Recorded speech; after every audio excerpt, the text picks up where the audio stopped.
মঞ্চে বসা অবস্থা থেকে উঠে এসে হাতে অক্ষম জুলাই যোদ্ধার সাথে হাত মেলালেন তারেক রহমান। রাজধানীর কৃষিবিদ ইনস্টিটিউশন বাংলাদেশ কেআইবি মিলনায়তনের এক অভূতপূর্ব ও হৃদয় বিদারক দৃশ্যের অবতারণা হল যখন তিনি প্রোটোকল ভেঙে বুকে জড়িয়ে ধরলেন এক পঙ্গুত্ব বরণকারী জুলাই যোদ্ধাকে।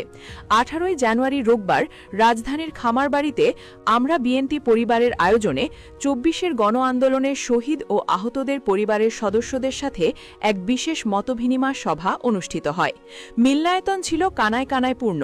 মঞ্চে বসেছিলেন বিএনপির শীর্ষ নেতারা, তবে সকলের দৃষ্টি ছিল একজনের দিকেই, বিএনপির চেয়ারম্যান তারেক রহমান।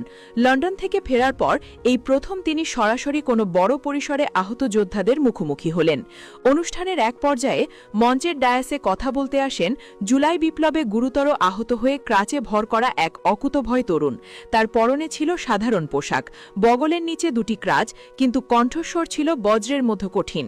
তিনি যখন নিজের এবং সহযোদ্ধাদের ত্যাগের কথা বলছিলেন, তখন মিলনায়তনে নেমে আসে পিন পতন নীরবতা।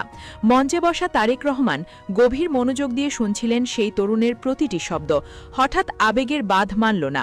বক্তৃতার এক ফাঁকে তারেক রহমান তার নির্দিষ্ট আসন ছেড়ে উঠে দাঁড়ালেন, ধীর পায়ে এগিয়ে গেলেন ডায়াসের দিকে। ক্রাচে ভর দিয়ে কোনো মতে দাঁড়িয়ে থাকা সেই তরুণকে পরম মমতায় বুকে জড়িয়ে ধরলেন, হাত মেলালেন। নেতার এই বিনয় আর ভালোবাসা দেখে উপস্থিত শত শত মানুষের চোখ ভিজে উঠল। গ্যালারি থেকে ভেসে এলো গগন বিদারী স্লোগান। বক্তব্যে সেই আহত যোদ্ধা আবেগময় কণ্ঠে বলেন, জনাব তারেক রহমান ছাড়া কেউ ধরতে পারবে না, কেউ ধরতে পারবে না। তার এই কথার মধ্য দিয়ে তিনি জুলাই অগাস্টের বিপ্লবের স্পিরিট এবং আগামী দিনের নেতৃত্বের প্রশ্নে তারেক রহমানের অপরিহার্যতা তুলে ধরেন। তিনি আরও বলেন, এই বিচারের ভার আমাদের জনাব তারেক রহমানকে দিয়ে দিলাম। আমাদের ভোটের মাধ্যমে ভোট দিয়ে জনাব তারেক রহমানকে প্রাইম মিনিস্টার করে আমাদের বিচার সুনিশ্চিত করতে হবে।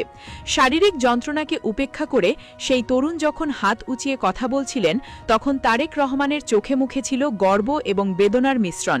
তরুণ যোদ্ধা চিৎকার করে বলেন, এই বিচার সুনিশ্চিত করতে হবে। তিনি শহীদ রাষ্ট্রপতি জিয়াউর রহমান ও বেগম খালেদা জিয়ার নাম স্মরণ করে বলেন, দেশনেত্রী বেগম খালেদা জিয়া জিন্দাবাদ, শহীদ রাষ্ট্রপতি অমর হোক। সবশেষে তিনি আবারও জোর দিয়ে বলেন, আগামী দিনের প্রধানমন্ত্রী জনাব তারেক রহমান যাতে হয়, আল্লাহর কাছে এই প্রার্থনাই আমি করছি। গত 25 ডিসেম্বর তারেক রহমানের দেশে ফেরার ঘটনাটি ছিল রাজনীতির মাঠে এক বিশাল চমক। দীর্ঘ 17 বছর পর তিনি দেশের মাটিতে পা রেখেছেন। আজকের এই অনুষ্ঠানে তার সশরীরে উপস্থিতি প্রমাণ করে যে তিনি এখন আর ভার্চুয়াল কোনো নেতৃত্ব নন, বরং রাজপথের লড়াকু সৈনিকদের কাঁধে কাঁধ মিলিয়ে চলতে প্রস্তুত। অনুষ্ঠানে বিএনপির স্থায়ী কমিটির